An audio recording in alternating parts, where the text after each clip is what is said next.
Hey, darkness. All right.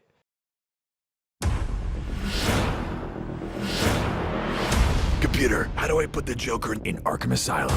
Quickest route, no freeways. Computer, do you hear me? Hello, Master Bruce. I've just taken away your computer privileges. Gasp. Is darkness, no parents. No parents. Oh, I should have memorized the rest of the words before I introduced the show. Hello, welcome Super back rich to another episode. Kind of makes it better. Welcome back to another episode of the Waffle Press Retrospective. I'm your host, Diego Crespo, and on the last episode of the Batman Retrospective series, I am, of course, joined again by Matt Garingo. Hi, we will not be discussing Justice League or Suicide Squad. I think we covered as much as we needed to with No, the we could have BVS gone episode. into a lot on both of those. We could have, but But we like ourselves too much. So... there comes a point where you just don't need to talk about certain movies anymore. Yep.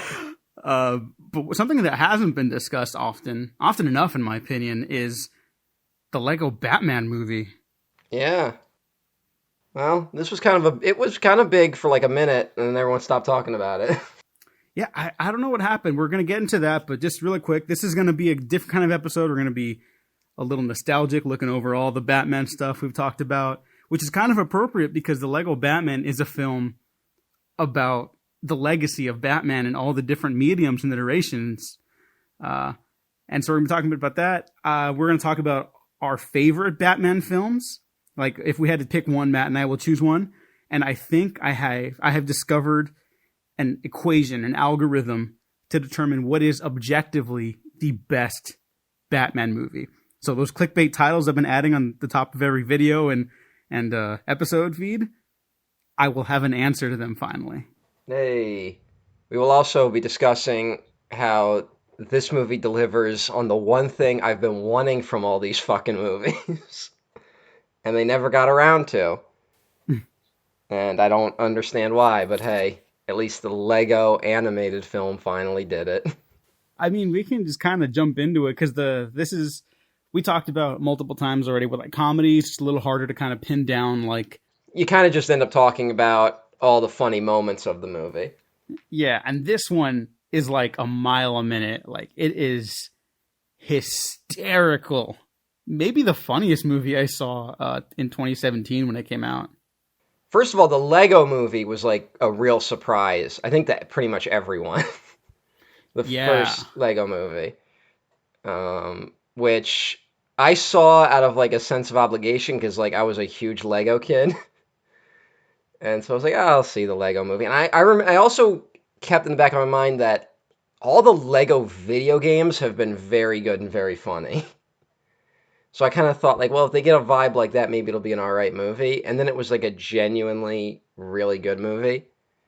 It's also like a takedown of like, the hero's journey, which was surprising. It's the best Matrix sequel. And then because it was such a hit, and the standout character from that film, oddly enough, was Batman, voiced by Will Arnett. And it was decided by the higher-ups at Warner Brothers Animation that this would be the start of a shared universe of animated Lego films that may have just died this year. Yeah. But we got a couple movies out of it that I enjoyed. I was also not crazy looking forward to the Lego movie, but when it came out, I was obsessed.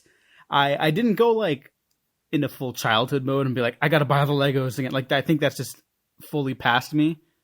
Unfortunately, I wish I was that like inspired and creative still.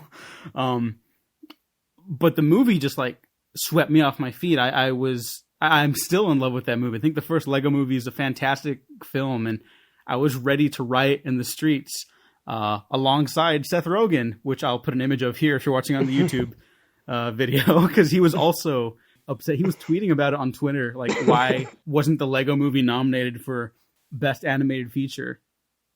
And I was like, yeah, like how did that happen? I think What won that year? It was like some shit.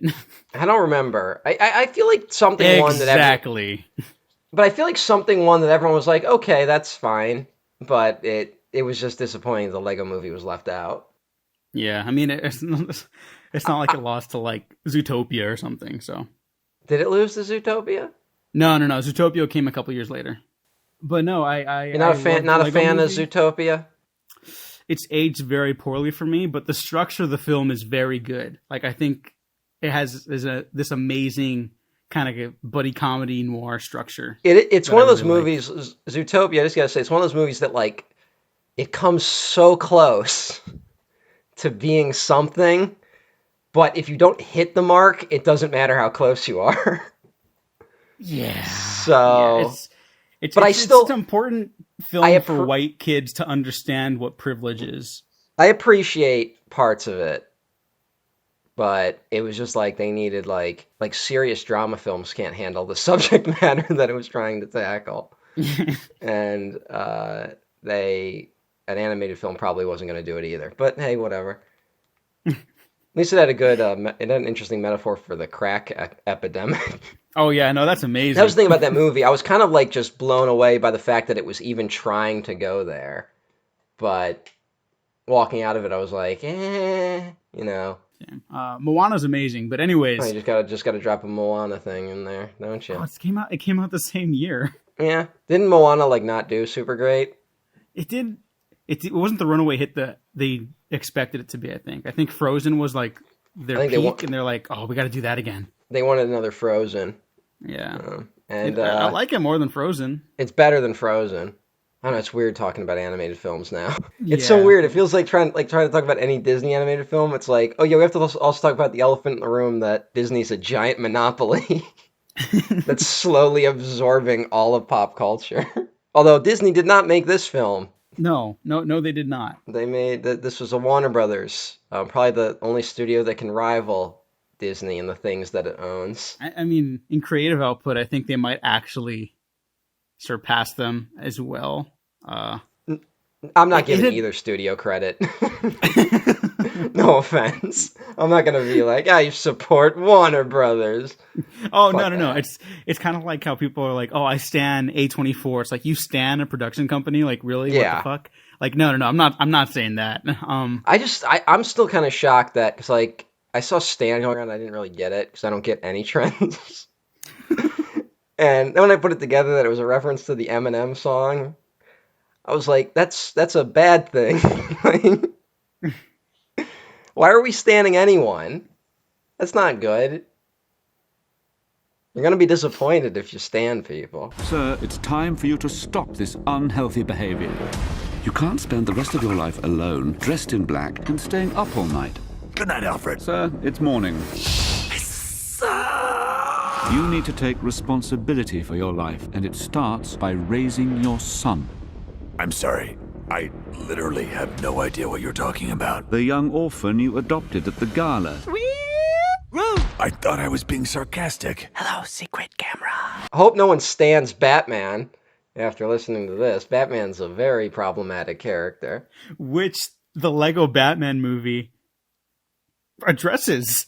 It does in its own way. And in something that is, in a way that is never really approached by any of the movies.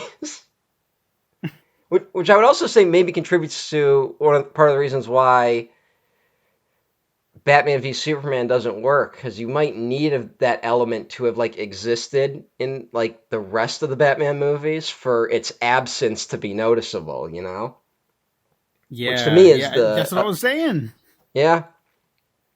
And I think a big part of it is that this film, we can talk about the Schumacher films, but those are a mess. And they were the only ones that ever tried to do the Bat family, quote unquote, which are like the other members of Batman's team, Batman's paramilitary organization. And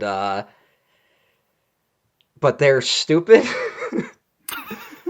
Also, like I said, a big problem I have with that movie is that Robin isn't a child in any of them. Robin's is basically as old as Batman in Batman and Robin, which is weird.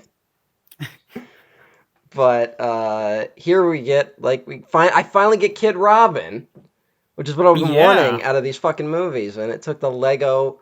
It's like I just hate. Part of me, I'm very happy to get it, but part of me is like very annoyed because I know that it's like, okay, the animated film can do that, but no, we can't. Our serious Batman films can't do that, especially when they will be set in the 90s, apparently. Oh yeah, well we'll see how that goes. Anything can kind of happen with the DC movies at this point, for better and worse. The good news is that Robert Pattinson might be Batman. Yeah. Oh fuck, he's so talented. That could be something. Yeah. But the bad news is that they keep talking up this 90s angle. Which I'm like, I mean, hey, at some point we'll talk about it, so. Yeah, I guess. I guess. As long as the entire U.S. government doesn't collapse. Oh, yeah, that's a big roadblock, so. I mean, isn't that weird that, that's a joke, but that's, legitimately something that could happen? Every day we get closer to society collapsing. It's like a thing. Yeah. Now, future generations are going to be listening to this being like, why the fuck were they doing a podcast? They could have been out doing something. It's a big contributor to the environmental collapse. It's plastic. You know what Legos are made out of? No. Oh, God. Again, it's weird. It's a weird thing. It's a weird world we live in. I gotta be honest, Diego. I've had a real identity crisis while doing this whole retrospective. I could tell. I mostly failed to keep it off mic. But yeah. I feel like I've wasted time. Even though I really enjoyed this. This is a fun retrospective. I think it's the best one we've done. Yeah, and but the thing I realize is that it doesn't matter. So if you're hoping for a distraction from the hell world by listening to the Waffle Press, I failed you. I'm terribly sorry.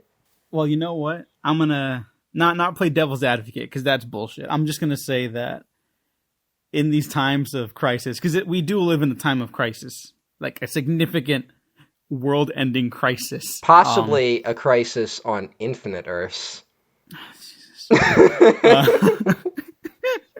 I will say that. I was almost in a car accident the other day. Oh my God. And I came so close to dying that if there is a multiverse versions of me died 3 weeks ago.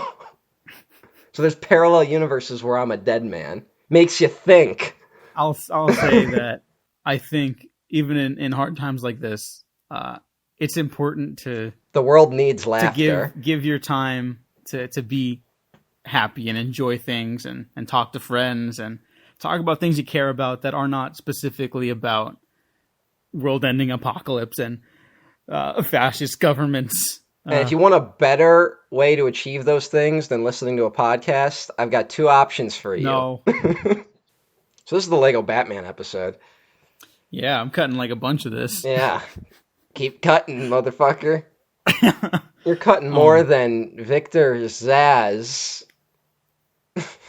Well, I forget, was he in this? I think he was, right? For a second? Maybe for a second, but... Yeah. They did they listed a bunch of them, but I don't believe, because he's a more serial killer type. Yeah, no, he's a little heavy. But, although they did Calendar Man and they dressed him up like a calendar, which is not how he's presented in the comics. No, it is not. Calendar Man is a creepy motherfucker. Yeah, that at that point is when I locked into the movie completely, and that's in the first 5 minutes, and I was like, oh yeah. Well, I want to say that beyond it's very self-referential in that moment where it's probably worth the Google, and they list all the people, which honestly I feel like is more targeted for someone as sad as I am, where I could be I know who Killer Moth is and the Condiment King and all that. But I gotta say, the way this movie opens is desperately how I've wanted a Batman movie to open.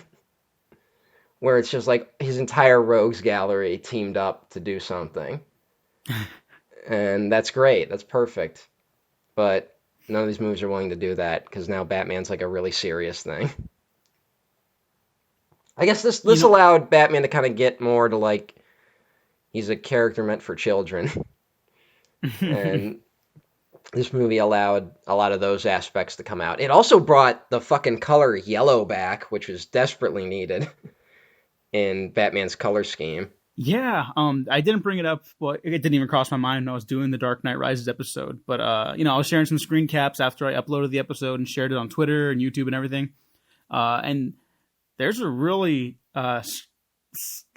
interesting color palette to those films. Yeah. And there's a really prominent yellow when they're in the football stadium. Yes. And I don't know, it's not like, whoa, this is amazing. It's just good, film production. It's just refreshing. Yeah. And, even though Bane's henchmen are, dressed up in, gray and brown and black, it's they still stand out from the really prominent yellow from the stadium. And I was like, whoa. Yeah, the bland henchmen work in that scene. And maybe that scene only. But no, there's a color design to the Nolan Batman films. I would maybe have to watch BVS again to see if there was more to it, but that won't happen. I can vouch for that aspect of BVS. Okay. I should have probably brought that up more, but it didn't really come from our conversation. Also, this film does something that I really like, which is that it treats all of Batman's history like it happened. Oh god, that's the best. Which is something that Grant Morrison kind of does that when he writes Batman sometimes. And I wish it was something I would genuinely like this. Maybe tone it back a little, but I would like this movie as a live-action Batman movie, which I think is surprising. That's the most surprising thing about this. Not that, you hear the criticism so often that, well, it's a kid's movie, but it's also for adults. And it's you mean a real movie that's for everyone, you fucking hack writers? Sorry. It's it's such a pet peeve for me. Well, we live in animated movies get treated. We live in a post-Shrek world.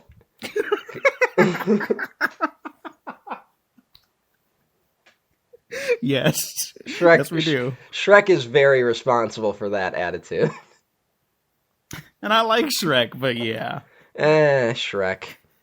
But the point I wanted to make is that the Lego Batman movie, it's fucking hilarious, very self-referential, so it's got that really fun fan servicey aspect that can get grating, but it works at the end of the day because they're telling a real story that just happens to involve Batman's history as a character. Yes. And that's it just culminates in this really emotionally satisfying way where Batman has to embrace the light inside of himself and be more emotionally vulnerable. Yes. For the betterment of the people around him. Which is shocking that none of the other Batman films have covered this. Oh yeah, no. Except for maybe Batman Forever. With Dr. Chase Meridian. Batman Forever and that one moment with Alfred and Batman and Robin. I'm just going to play it again now because it's the best. Death and chance stole your parents. But rather than become a victim, you have done everything in your power to control the fates. For what is Batman, if not an effort to master the chaos that sweeps our world? An attempt to control death itself. But I can't, can I? None of us can. That fucking moment out of nowhere where it's holy shit, this is the best movie ever. And then we cut back to fucking Arnold Schwarzenegger. Cool party. Dropping ice puns. Vine lady. It's amazing. What is that doing in that movie? That's still what's shocking. Every other moment in Batman and Robin, you're kind of yeah, I can see that in this movie. And then it's holy shit. Joel Schumacher is quite the director, is what I'll say. Yeah. He's something, all right. I don't want to knock this movie down a peg because I love the Lego Batman. I do think there are some issues with it, and one of them I think kind of gets overlooked a lot in canon because of another part of the franchise that we discussed a lot, the Batman the Animated Series, the Bruce Timm and Paul Dini one.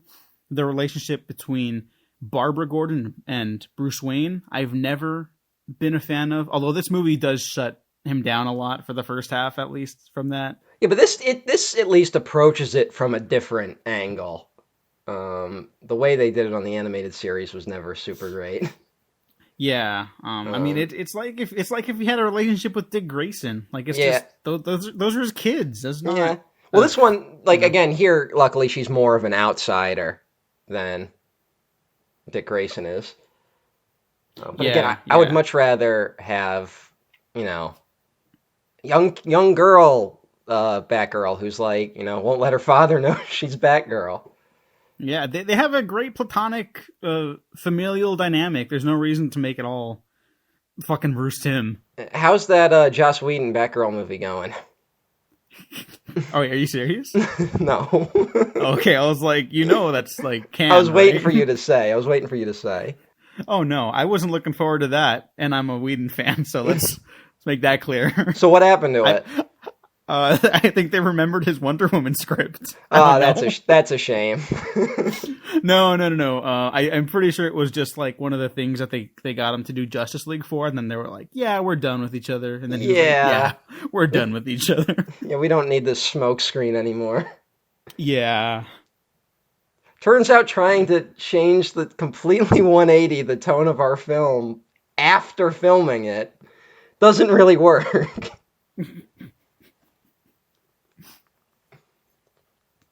Remember when The Flash... We gave him credit to BVS, like they followed through on that one film. Yeah. And then that's it. That's it. Honestly, BVS, as much as I did not like it, I kind of wish I could have seen where they were going with it.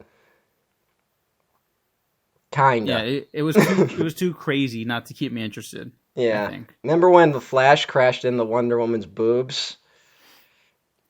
That was awful. That's really funny. Oh boy. Yeah. Oh, you know what, Diego? The fact that boobs exist is the funniest thing ever. Not penises, huh? No. If a penis gets hit, that's funny. Oh, okay. But just acknowledging the penis, not as funny. Maybe you have to acknowledge its bodily functions, and then it can cross into, comedy territory. Also, acknowledging the existence of homosexuals is, I think, maybe the funniest thing ever. Man, a lot of early 2000s comedies are not going to age well. Oh, no. I got a soft spot for Eurotrip. Oh, no. And I'll never revisit it. Eurotrip. I just can't do it. Eurotrip. Oh, yeah. No, not I'm even a fan road of the trip? really trashy. What? You're Eurotrip over road trip. Oh, yeah. No, hands down. Oh, my God. Yeah. They're both bad. Scotty Doesn't Know. Scotty Doesn't Know is the greatest song ever. That's the 2000 song. Oh my God. What about She's All That? That was the 90s, that's though. my problematic fave. Oh God, really? Yeah, I love She's All That. I fully recognize every issue that has in terms of like gender and basically gender. I missed the whole thing. Like I watched those when it was too late. Like, you just can't get into it. Yeah, no, I saw them because they played them all the time on like TBS or whatever too. So I caught them like right going into like 8th grade or right into high school. Wow. So that was, so I got it exactly where they needed to get me.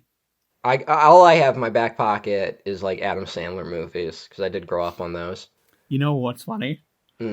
I grew up on them too, and most of them never really did it for me. The ones I like, but it's not a. Are you telling me Little Nicky doesn't hold up? Woo! No, see, that was one. Even that brings it back to my point. In high school, there's a scene in Little Nicky where a guy gets boobs on his head. Isn't that hilarious? Come on, people. Thank you to the Patreon listeners who just put up with that, because that's not going in the episode. No, leave it in, because I'm not recording more than 45 minutes tonight. She's not all that.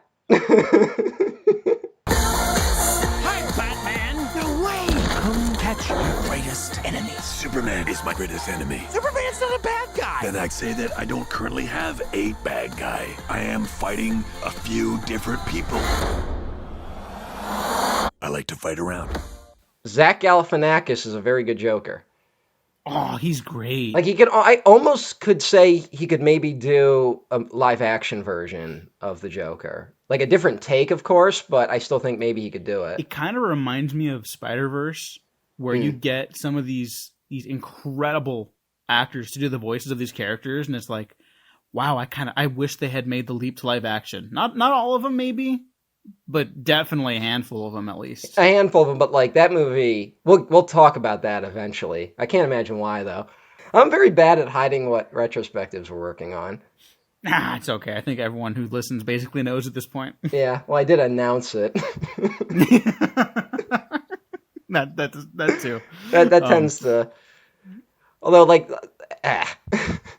the one tweet everyone pays attention to. But no, this is a great cast of characters who are defined within the film. Like, you understand what every main character wants and what drives them. Mm-hmm. And it's like an hour and a half long movie. Yeah, it's a 90-minute movie, which it also, like, there's always a problem now because, like, we're at this age where people are now taking animated films a little more seriously. But they still have to be 90 minutes because they're children's films. And there are a lot of animated films out there that, like, clearly just started out with too much that they can't deliver on in 90 minutes. That happens a lot. But this movie is not one of those. Did I ever tell you about one of my big disappointments in regards to animated movies? This might be kind of controversial. I was really looking forward to Big Hero 6. And I did not really like it. Okay. I liked the first like half hour, and then it kind of speedballs into superhero movie. It felt like a good pilot for a superhero show. Yeah. Like, there's like, everyone's got potential here. That was one of those ones where, this is always a problem, I think, with animated films, when they introduce the gang of friends. Like, I wasn't interested in anyone outside of the two main characters. Yeah, like, I like them as characters, but they're not compelling. And they're kind of like, hey, we'll be superheroes, I guess. Yeah. But, I mean, I guess that just shows the difference, because I went in that movie with, like, zero expectations. So I walked out and was like, that was fine. But if I went in with expectations, I probably would come out similarly to you. Yeah. I think I might have felt that way about Incredibles 2 a little bit. Which I thought was fine, but I was like really kind of like hoping it would be good. Mm-hmm. No, see, I had the flip on that one where I was like, yeah, that was pretty good. Like I was mostly into just like the way, like Brad Bird's such a talented director, you know, so like every moment feels like it's the most important thing that's ever happened on the face of the planet. And then when I revisited it, I was just like in tears by the end. Like, yeah, it's got major issues, but just the fact that it's directed like perfectly in those movies. Like even in Tomorrowland, which is a bad movie. Tomorrowland is a very, very bad movie.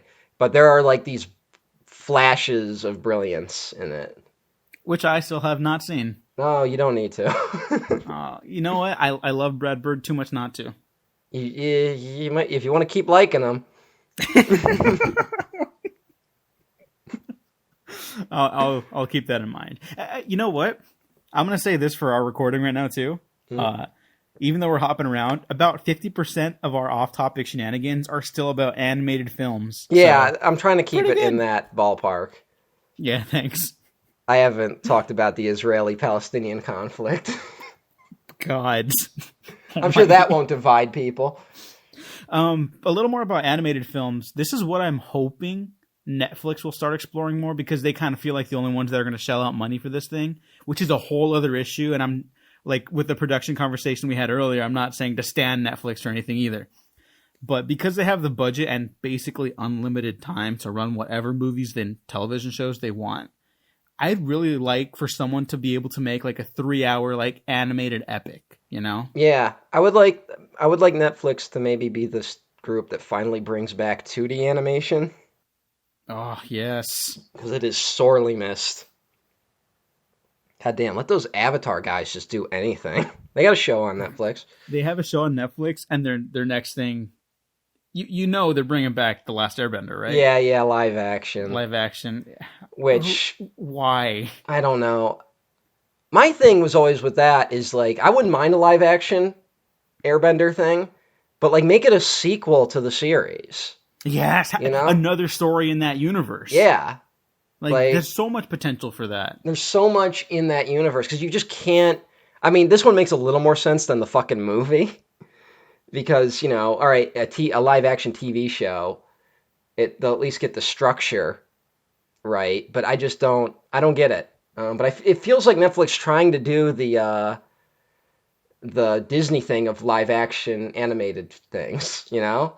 Oh, God, yeah. Like, that. It feels like that's their version. Apparently, the creators really... They said they want to, like, fulfill the potential of the series, and I'm like, what needed to be filled? Yeah, you know, both that and Korra. I'm glad they're working on it, so it might be interesting, you know. Mm-hmm. But I'm not like, as someone who desperately wants more Avatar content, that Avatar, not the other Avatar. I'm not super excited about the show, you know. Yeah, and I'm also not like head over heels about the live action Cowboy Bebop thing either. Like, me neither, but then they hit me with that cast, and I was like, it's fantastic cast, but it's just like, what? Maybe if it would be really interesting if we watched it though, and they were telling like original stories with those characters. That's what I'd want. That's what like kind of maybe riff on some of the material from the original series and comic. Yeah. But, you know, do different. You know, you got a great cast, live action. You're not going to get the same effect as the animation and the action, especially. Oh yeah, man! Like, those are two of the most visually expressive animated series ever. Now let's take away everything that makes them good.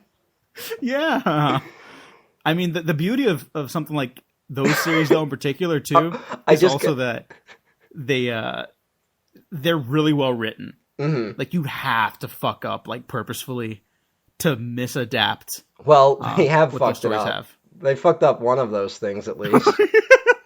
Never mind.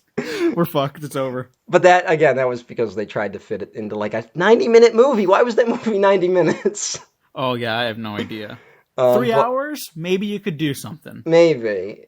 But I was just thinking, like, what if we cut to like the future and we're still in this like nightmare world, and now we're nostalgic for the things that came out now, and some studio's like, okay, live action Lego movie.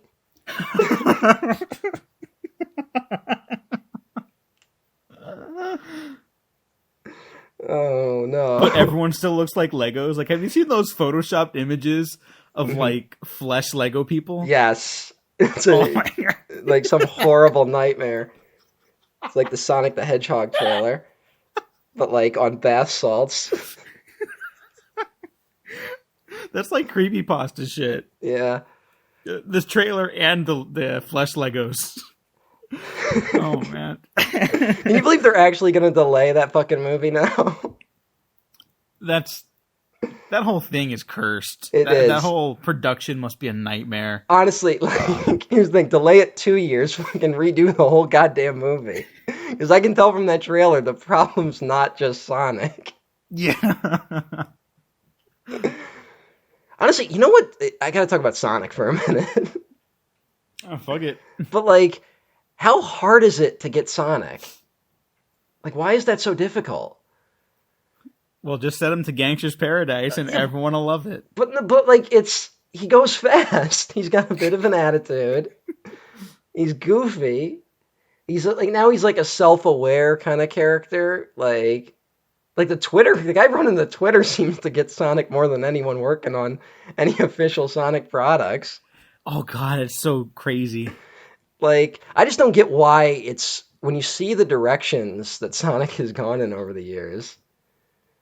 Like, Shadow the Hedgehog is like the BVS of the Sonic universe. I just don't. It's baffling to me.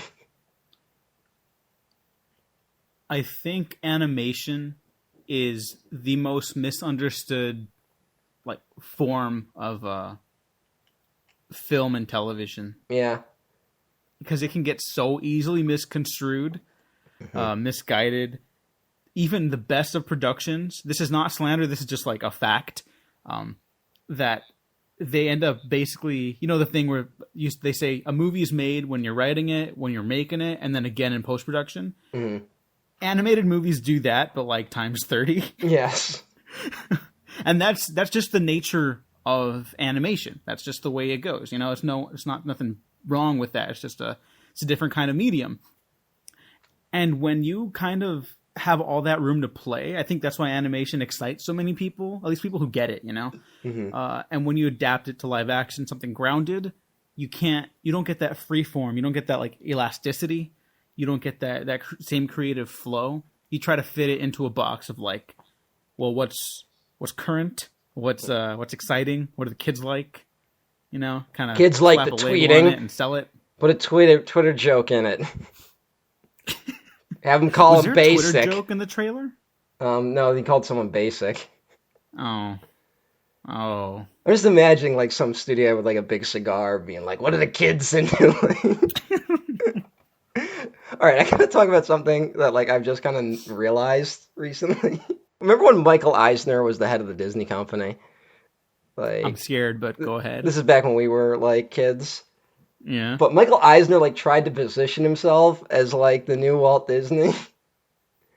And like Michael Eisner's like Gordon Gekko. So he'd be like, it's the Disney Sunday night movie, kids. Yeah, I love Mickey and Minnie and what's his fuck. Check it out. Like, he was like the most slimy like business guy. And he's like, yeah, we make dreams over here at Disney. You make it sound like Harvey Weinstein is running Cartoon Network. It kind of was. Like, I mean, I don't want to compare him that badly because, like, I don't believe. Oh, yeah, that's a whole other baggage. Eisner now like posts pictures of his dog on like Twitter and shit. Like, he's like off in the wilderness somewhere. But it's funny watching these clips of him trying to be like, yeah, we're the Disney company. Like, yeah, we got this thing called the Lion King. Simba, whatnot. He wants to be king. Yeah, I got Hunchback. He's from Notre Dame. It's like Tony Soprano trying to like pitch these fucking things. Oh god, that would make an amazing movie. Oh yeah, no, honestly, I wish there needs to be more Soprano shitposting on Twitter. Because when someone gets the voices of those characters right, it's the funniest fucking thing on Twitter. So you got these Pokemon. Just those guys, those guys trying to understand the modern world. And you know what? I think the Lego Batman movie also, it understands it in a way that feels like organic and authentic. It doesn't feel cynical. Great even pivot. Though basically every Lego movie is super cynical. Do you like how I brought that back around? Good job. Thank you. So I don't know. You brought up something that I guess I never really thought too hard about, which might be my complacency in this capitalist hellscape, where all the Lego movies are, you know, like, yay, consumerism. Well, there's so much now that it's to teach kids how to play with the toys. I mean, that's where, like, the Transformers cartoon straight up comes from. And recently been making some rounds on Twitter are some clips from the Toys That Made Us episode about the creation of He-Man. Oh, that's amazing. Which you have to see. I will put it right here. It is like it is comedy gold. It is so great. But again, and to be fair, that's part of what the whole Marvel thing even is. Like, they make $1 billion at the box office. We're also making billions in toys. And this is just an extreme version of that because they're literally toys. And Lego's just such a weird brand because they stayed away from like actual brands for a long time, and then they were going bankrupt, and they did the Star Wars Legos, and it saved the company. So, and man, I had a lot of those fucking Star Wars Legos as a kid. Oh god, I had so many. I had a shit ton from Phantom Menace. Mm-hmm. Yeah, you know what? That's probably my best memories of Phantom Menace is those Lego toys. Oh, I must have had like 50 of the little droids. That was the thing. That was the cool thing. Because like those droids were like, it's almost like George Lucas was like, "I'm gonna save Lego." Like he designed Phantom Menace to save Lego, because those droids are perfectly made for Lego pieces. Oh, god. I'm just remembering how they fit together. That's fucking crazy. I know. Those things will never leave. Also, please sign my petition to bring back Bionicles.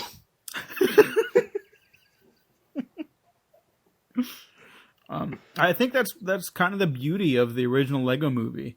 Yeah. Because the Lego Batman movie is very different, of course. I promise Well, we'll think get back to about that. how cynical this could have been. Cut to the clip from cut to the Sonic the Hedgehog trailer. like it could have just gone off the rails so easily, and they made like a really they made several, I would say about 3 out of 4 really endearing Lego films, and they make you forget that we are basically watching a 90-minute commercial. Mm-hmm. And you know, like there's this whole culture right now in the movie industry where basically everyone who's like signing checks is saying, well, can you attach that idea to an IP? Yep. And it's very unfortunate, and I hope we start seeing all these IPs starting to crash and burn when everyone finally wakes up and realizes that they can't be Star Wars or Marvel. But the Lego movies have generally managed to move past that and make something grander and better. And you know what? I saw the Ninjago movie. That's actually the last one I saw, and it's not great. Oh, you didn't see? But even that hit me where it counted by the end. But so you're part of the reason why this might be the end. Yeah, because I haven't seen the Lego movie too. Oh God, it's good. Yeah, I love the first. I think I've made that very clear. I adore the Lego movie, and I felt terrible. Like I was even watching like Alita one of the 4 times I saw it, and I saw it with a mutual buddy of ours, and I was like, have you seen the Lego movie too? Like, no, all right. And then we just moved on about our lives, and that was it. That's the most I've talked about the Lego movie too. Fucking traitors to the IP. I'm all about Mega Bloks. Oh, shit, dog. I'm surprised no one's trying to make a Mega Bloks movie. Oh, yeah, someone had to have been like, got the Mega Bloks. Michael Eisner, he's coming back. Hey, you kids. Hey, kids, you want to play with the Mega Bloks? Yeah, we got the Dragon Mega Bloks and the Alien Mega Bloks. And there's like an audience of children. He has like a glass of whiskey. Yeah. Smoking a cigar. It's like, kids, you gotta love it. They're all like screaming and running away. It's basically Krusty the Clown whenever he breaks character. The dummy can't hurt you.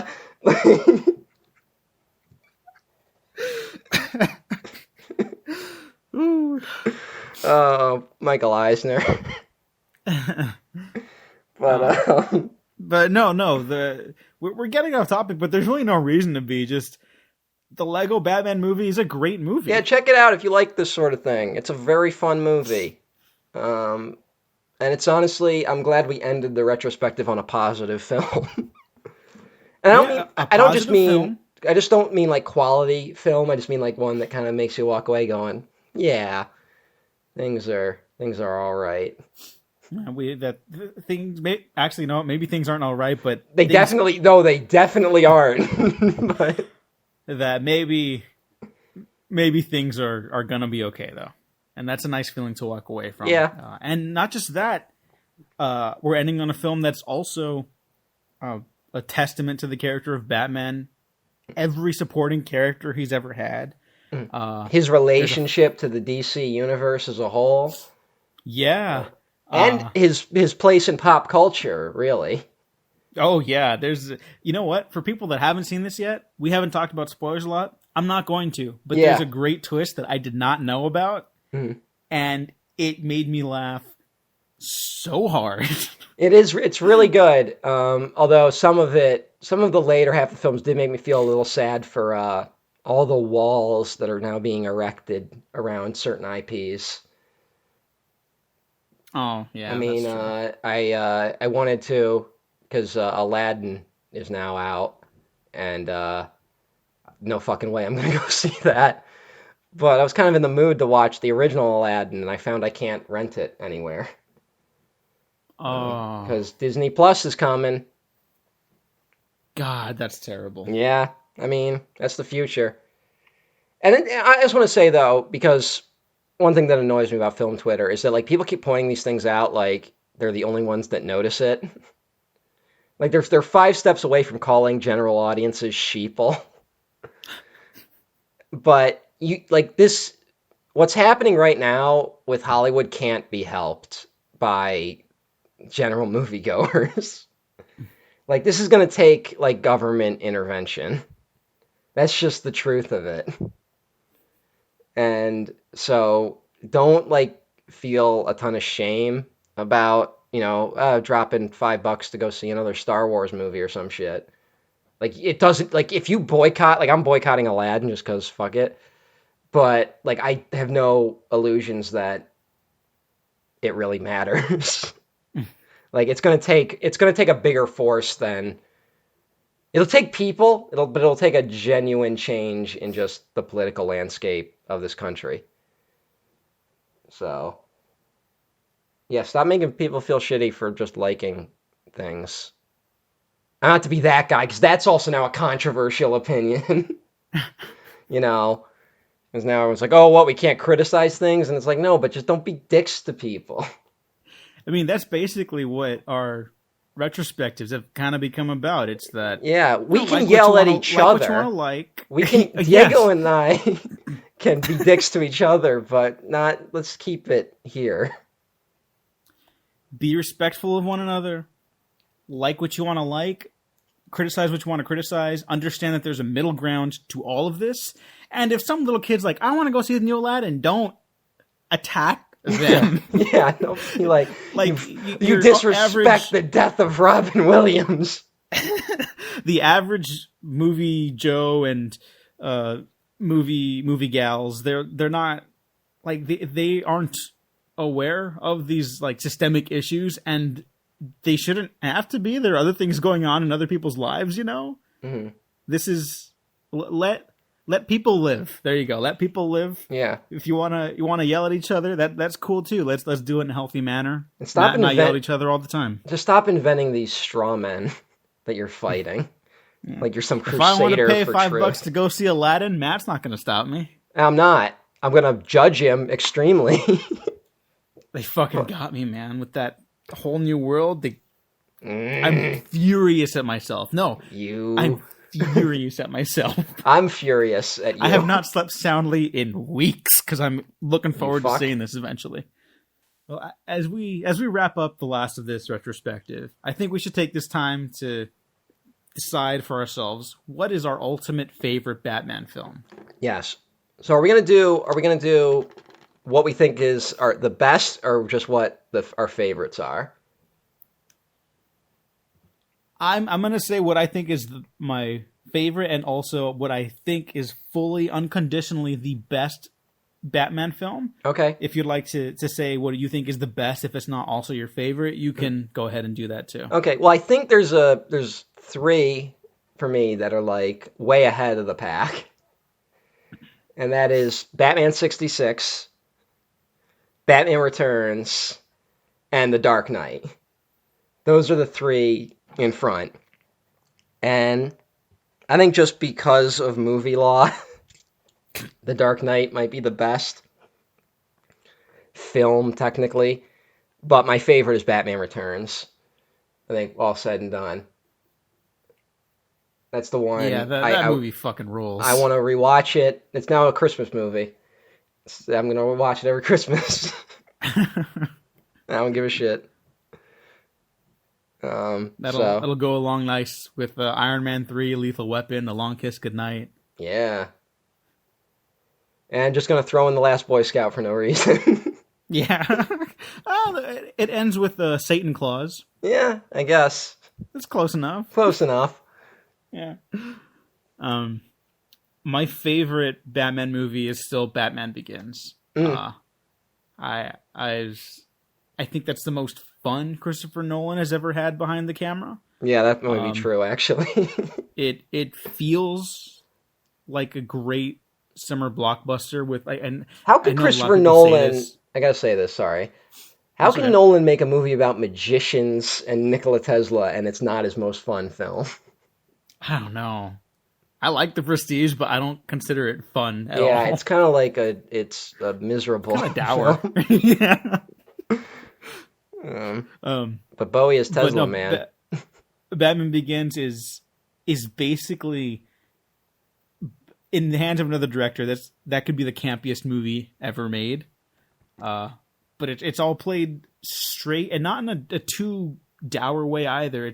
I find it kind of emotionally satisfying in a way the other ones don't quite hit for me. Although I love most of these. I think that's what I came away with too. Mm-hmm. I love the majority of the Batman films, and even the ones that don't really work, I'm very glad I either own them or have access to them, because they're at least all fascinating in their own weird ways. But I think the ultimate best Batman film, I'll finally answer this question, is a film that encapsulates why audiences love the character, why history's been so kind to the character, why the character endures in pop culture. It's got to be the Lego Batman movie. I fully believe that this is the most well-rounded single story about Batman, Bruce Wayne, and his place in the universe, fictional or otherwise. And I think they just nailed every aspect of that. I could see that. Honestly, I legit could. Like, yeah. No, you're not. That's not as crazy as it definitely sounds. No, so if someone's going to hear this and they're just going to be like, I'm done with you. Fuck these morons. It's like those guys who commented like on our Alien retrospective and were like, these guys clearly don't know anything about the Alien films. Oh, yeah. Yeah, sorry, I don't want to see another fucking Aliens. Yeah, sorry, we don't want to see Aliens Part 2. Yeah. These fucking hacks. Yeah. It's coming, though, because now Disney owns it. Oh, I need the Terminator to flop. Oh, God, please. And you know what? It's gonna. It will. No one gives a shit. Every Terminator film has underperformed. Underperformed, and their budgets have been expanding, like, by $50 million each outing by this point, right? Yeah. This new one cost $200 million. That's fucking ridiculous. Who signed off on that? I know. That's fucking ridiculous.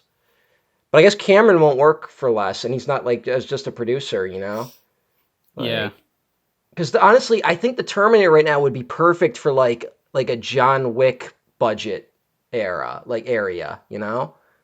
Like, yeah, I always keep saying it, that Terminator Salvation was the right direction for the franchise. Worst possible director to attach to it. Yeah. But that's kind of, I think, what would bring people back.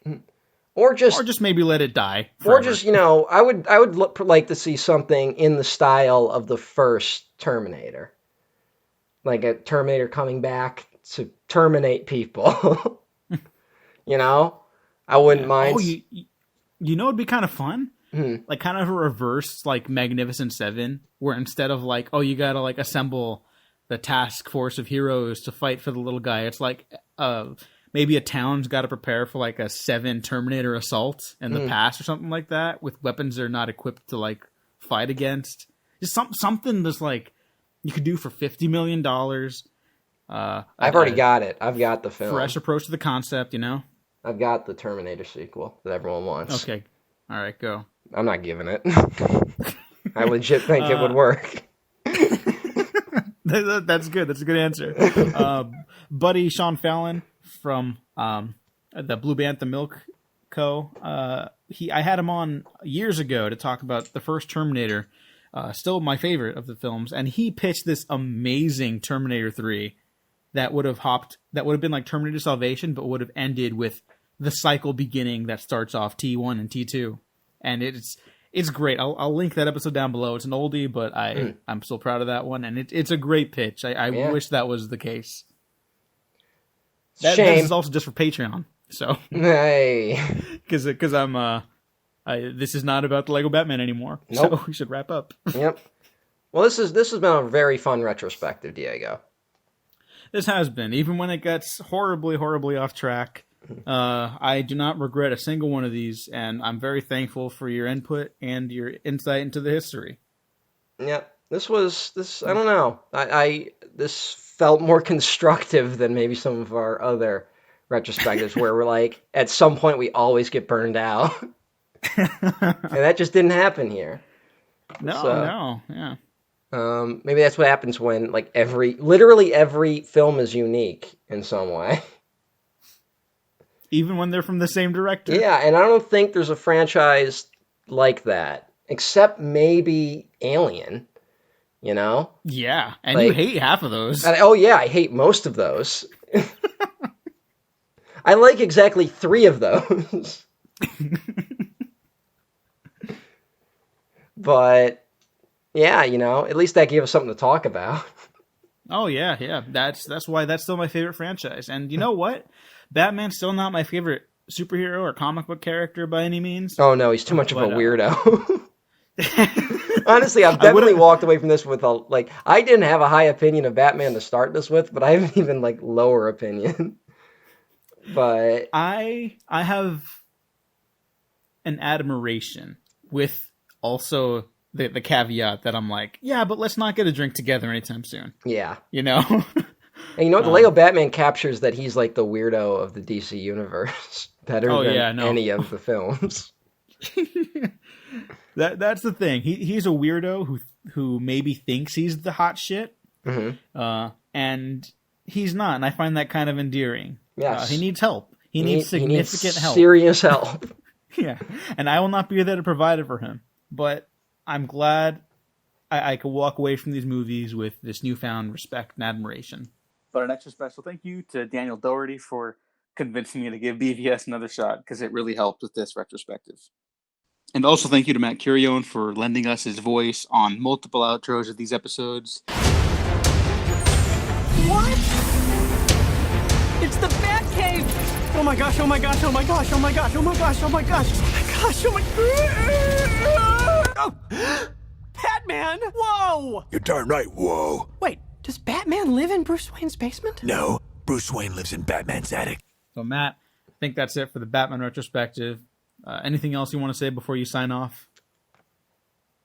No. You can find me at EmperorOTN at Twitter.com. And you can find me at Twitter.com at the Diego Crespo. Check out the Patreon. Huh, weird. I was expecting a package this time. This time it didn't go. The doorbell didn't ring. So yeah, thank Christ. Yeah. I don't know what those were about. The amount of money I've had to spend on new fucking doors because of fucking bombs and shit. I'm fucking going bankrupt over here, people. Anyways, you can check out the Patreon, subscribe, check out nice, fun things. You can sneak peeks and pictures and everything you get by supporting us over there. Really appreciate it. Help us get you sound equipment. Eventually, I'd like to be able to really move this into a new recording studio, because right now I'm just basically doing it out of an office. I'm doing this in my bedroom. Thank you for everyone for listening and checking it out. I'm quite proud of this retrospective. I thought you were going to say something else. No, I just said that I record in my bedroom. Sorry. It's okay. So thanks for listening. Thanks for watching. We have been professionally unprofessional. The first lesson is, life doesn't give you seatbelts. You know what it is. Everything I do, I do it big. Oh, Alfred, I have incredible reflexes.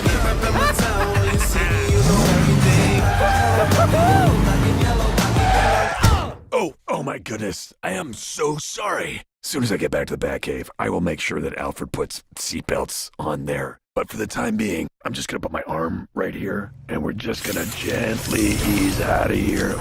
Real gentle like. Yeah, you know what it is. Everything I do, yeah, I do it big. Click.